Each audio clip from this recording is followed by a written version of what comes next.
Hello! On se retrouve dans cette deuxième vidéo pour parler de livres. Voilà, on va te parler de certains de mes livres préférés. J'ai fait un effort sur le décor, j'espère que vous noterez. J'espère ne pas me le prendre sur la tête pendant cette vidéo.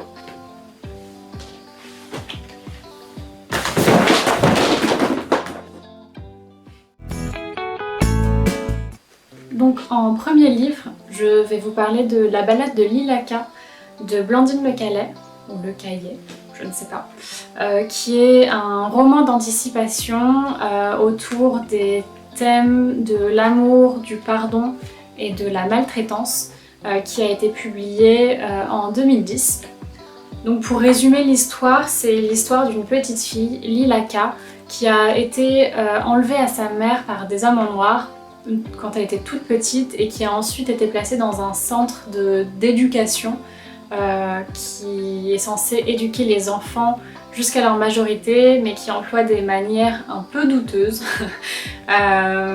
Et donc on va suivre l'aventure de cette petite fille, de Lila, au sein de ce centre et de son évolution, et on va suivre également sa sortie de ce centre lorsqu'elle est adulte, et toute sa vie se construit autour de la recherche de sa mère.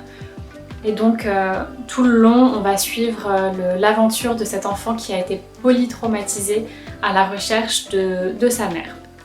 Donc mon avis, c'est que ce livre nous embarque très vite dans son univers et on le lâche pas du début à la fin. C'est une histoire qui est vraiment très prenante et on s'attache très vite à cette petite fille, d'autant plus qu'on la voit grandir. Et pour pas vous mentir, on sent la recherche pour cette vidéo, donc je suis retombée forcément sur ce livre et je suis en train de le relire pour la 4e fois et il m'intéresse toujours autant et j'arrive pas à le lâcher. Voilà, donc le premier conseil de lecture, La balade de Lilaka par Blandine Le Callais. En deuxième livre, je vais vous parler de La passe miroir de Christelle Davos. J'ai le 2e tome avec moi, j'ai pas retrouvé le premier, je sais pas où je l'ai mis. Et j'ai tous les autres tomes bien évidemment, puisqu'il y en a plusieurs. C'est donc un roman fantasy qui est sorti pour le premier tome en 2013, et donc avec un total de 4 tomes, dont le dernier est sorti l'année dernière. Donc c'est encore un roman qui est en cours de construction et on espère tous la suite. Pour résumer, ça se passe dans un monde qui a été totalement inventé par l'auteur, avec des îles flottantes qui vont constituer des mondes qui s'appellent des arches. Et sur chaque arche, les habitants ont un pouvoir spécifique. Et donc l'héroïne, qui s'appelle Ophélie, a plusieurs pouvoirs, avec donc son pouvoir familial issu de l'arche où elle vit, qui est qu'elle peut lire l'histoire des objets et de leurs propriétaires juste en touchant les objets, mais elle a également un pouvoir qui est très peu commun et qui est de pouvoir passer d'un endroit à l'autre par les miroirs seulement si elle s'est reflétée dedans. Et donc ce pouvoir, il est un peu à l'origine de tout et va lui causer beaucoup de problèmes et qui va mener à des aventures par la suite. D'autant plus quand elle se retrouve mariée à un homme d'un autre arche qui est d'apparence lugubre et violente. Donc mon avis sur ce livre, déjà je lis très peu de romans fantasy, c'est pas du tout mon style à la base, comme vous le verrez par la suite avec mes autres livres.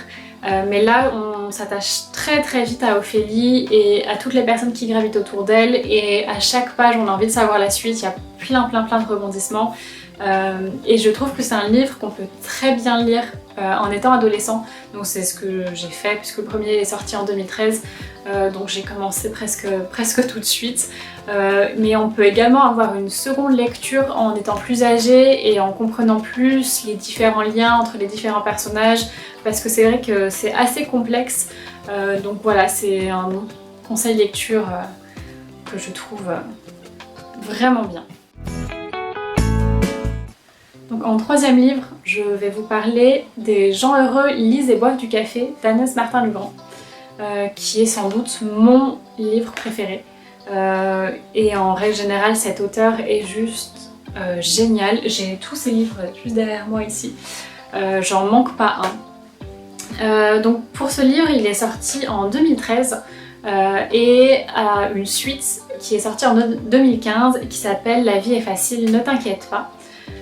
Et pour résumer, c'est l'histoire de Diane, une jeune femme installée dans la trentaine qui vit à Paris et qui est propriétaire d'un café littéraire, qui est jeune maman et qui va connaître un drame puisque son mari et sa petite fille vont décéder très brutalement dans un accident de voiture.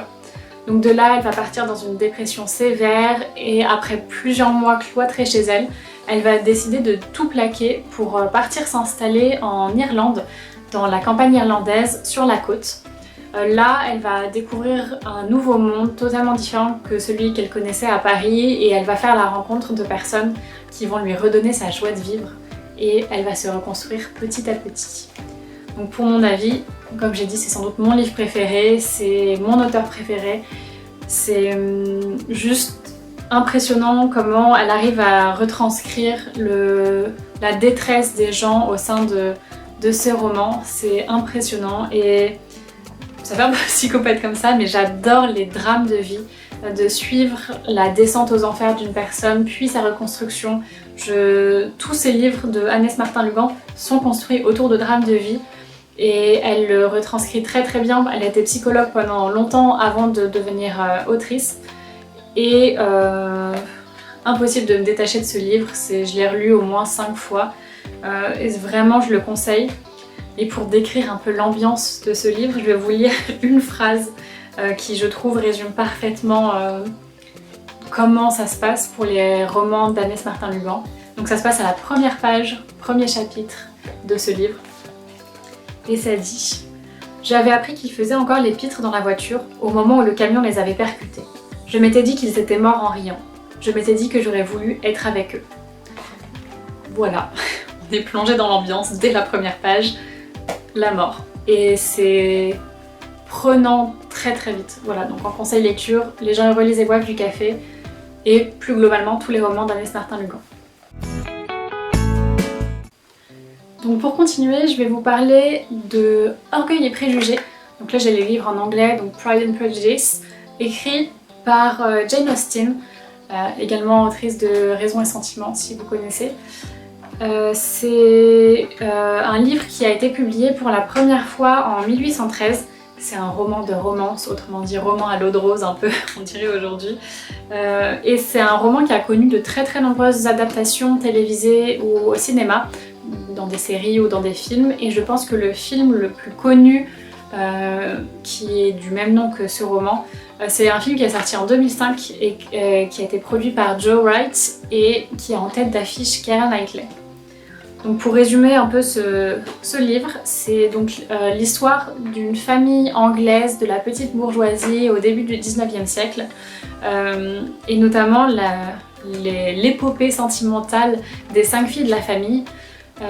Et cette famille va connaître un bouleversement puisque le jour de l'installation dans la propriété voisine d'un riche héritier et de sa cour, et notamment d'un mystérieux monsieur Darcy, va s'ajouter l'arrivée en ville d'un régiment de soldats, ce qui va mettre en émoi toutes les demoiselles de la région et notamment les 5 filles de la famille Bennet. Et donc on va suivre les rebondissements de leur vie sentimentale tout au long de l'histoire et notamment le désir du père de marier ses filles puisque à l'époque c'était quand même une des préoccupations familiales du père de trouver un bon parti pour ses filles. Et donc mon avis, c'est un roman à l'eau de rose parfait pour un petit soir d'hiver enroulé dans un plaid avec une bonne tisane. Et c'est un livre qui est très bien écrit et qui nous amène dans cette Angleterre pré-victorienne. On est tout de suite emmené dans ce monde. Et c'est un roman avec une écriture très fluide et facile à lire qui nous permet de suivre les différentes intrigues sentimentales qu'il peut y avoir en même temps. Donc je pense que c'est un classique à lire de toute urgence s'il vous intéresse. Et je pense que pour les plus petits lecteurs, le film que j'ai cité juste avant est un très bon compromis pour un peu faire partie de cette histoire. Et pour finir, le roman, qui n'en est pas un, qui est un recueil de poésie, de Les Fleurs du Mal de Charles Baudelaire. C'est donc un recueil qui a été publié pour la première fois en 1857 et qui regroupe la quasi-totalité de l'œuvre de Charles Baudelaire. En résumé, c'est un recueil qui est construit autour de différents thèmes.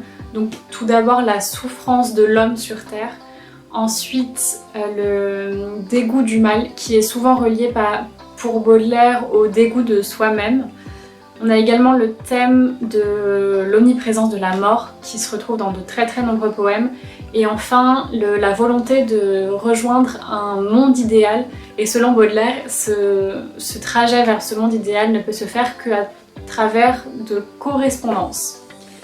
C'est un recueil qui est divisé en 6 parties et je pense que les 2 les plus connues sont la partie Spleen et idéal et la partie donc, qui est comme le titre de ce recueil, Les fleurs du mal. Donc mon avis sur ce livre, ce recueil, j'aime l'ouvrir, le prendre au hasard et lire 1 ou 2 poèmes, puis après y réfléchir un peu sur l'impact que ça a pu avoir dans ma propre vie à moi. En connaissant un peu l'histoire de Baudelaire, on peut se rendre compte de pourquoi il a écrit telle ou telle chose. Mais je crois que ce recueil m'a aussi beaucoup marqué puisque en première, je pense comme certains d'entre vous, on a dû étudier certains poèmes pour le bac de français.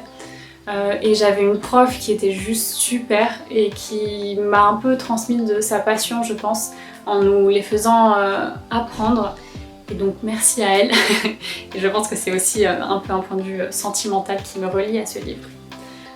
Donc voilà, je vous ai présenté 5 de mes livres préférés. J'espère que ça a pu vous faire découvrir un peu des nouveaux livres ou vous donner des idées lecture ou tout simplement c'est bientôt les fêtes. Donc si vous connaissez des personnes que ces livres peuvent intéresser, n'hésitez pas. Pourquoi pas refaire une autre vidéo dessus une prochaine fois vu tout ce que j'ai lu. Mais voilà, j'espère que ça vous a intéressé et bonne lecture!